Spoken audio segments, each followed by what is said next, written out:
जाते हैं, अभी कुंभ आया था, सब कुंभ में गए थे स्नान करने को। मैं हमेशा बोलती हूँ कि कुंभ में जाते हैं, मैंने रामकृष्ण परमहंस जी कहते थे कि लोग जाते हैं गंगा जी में स्नान करने, अरे हमारे सारे पाप धुल जाएंगे। तो वो पाप वहां के पेड़ों पर चिपके रहते हैं, जैसे आप स्नान करके आते हो ना, वो पाप आके फिर से चिपक जाते हैं। पाप कभी मिट नहीं सकते अगर पाप, अगर आपने बीज से उसको मिटाया नहीं तो, संस्कार यदि आपने पवित्र नहीं किए तो पाप आपके मिटने वाले नहीं है। आप हजारों बार गंगा में डुबकी लगा लो, हजारों कुंभ में चले जाओ, लेकिन यदि, जैसे सुखदेव जी बोलते हैं, उन्होंने एक उदाहरण दिया सुखदेव जी ने कि मनुष्य पवित्र पवित्र कैसे होता है, कहते हैं नाम के बल से पवित्र होता है। एक घड़ा ले लो, सुंदर सा घड़ा, सोने का घड़ा ले लो, या उसके ऊपर खूब हीरे से आपने डिजाइन बनाई है, बड़ा सुंदर से उसको सजा दजा के रखा हुआ है घड़े को, पूरा सोने का उस पर पेंट लगाया हुआ है, और सुंदर से कड़ा घड़ा, और उसके अंदर भर दो आप शराब, और उसके अंदर भर दो आप और भी गंदी गंदी चीजें, टट्टी पेशाब भर दो उसके अंदर आप, और उसको आप सील पैक करा लो।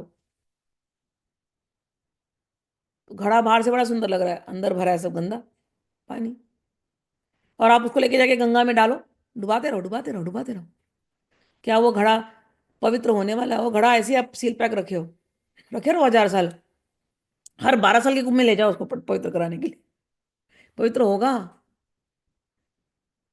पवित्र नहीं होगा। तो पवित्र कैसे होगा? उस घड़े के अंदर का जब वो सील पैक निकालोगे, उस घड़े के अंदर का सब गंदगी निकालोगे, तब जाके कहीं वो घड़ा पवित्र होगा, है ना? तो ये क्या है, ये मानव शरीर, ये घड़ा ही तो है।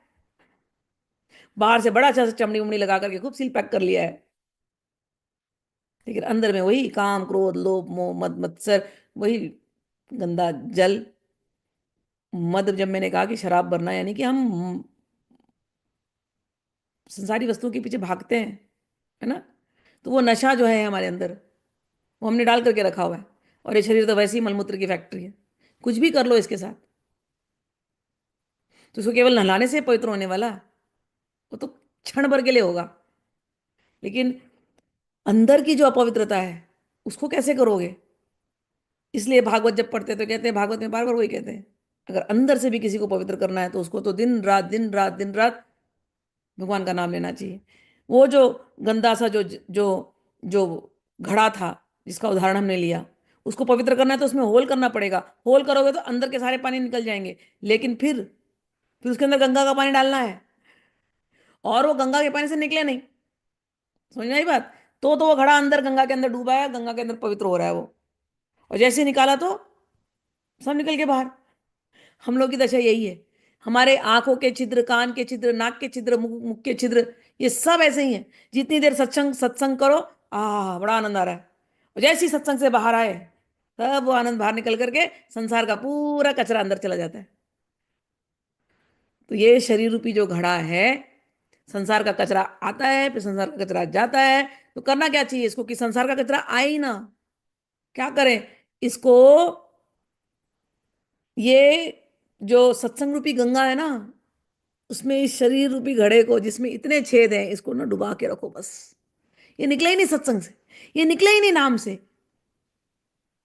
ये हमेशा हरिवंश हरिवंश हरिवंश जपता रहे, ये हमेशा हरि को याद करे, हे हरि हमारी चित्त को चोरी कर लो, हे हरि हमारे मन को चोरी कर लो, हमारा मन संसार में ना जाए।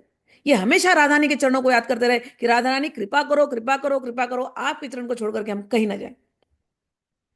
हमेशा वृंदावन को याद करे, हमेशा सखियों को याद करे, तब कहीं जाकर के त्रिविध शुद्धि होती है, कर्म की भी शुद्धि, वचन की भी शुद्धि, और मन की भी शुद्धि।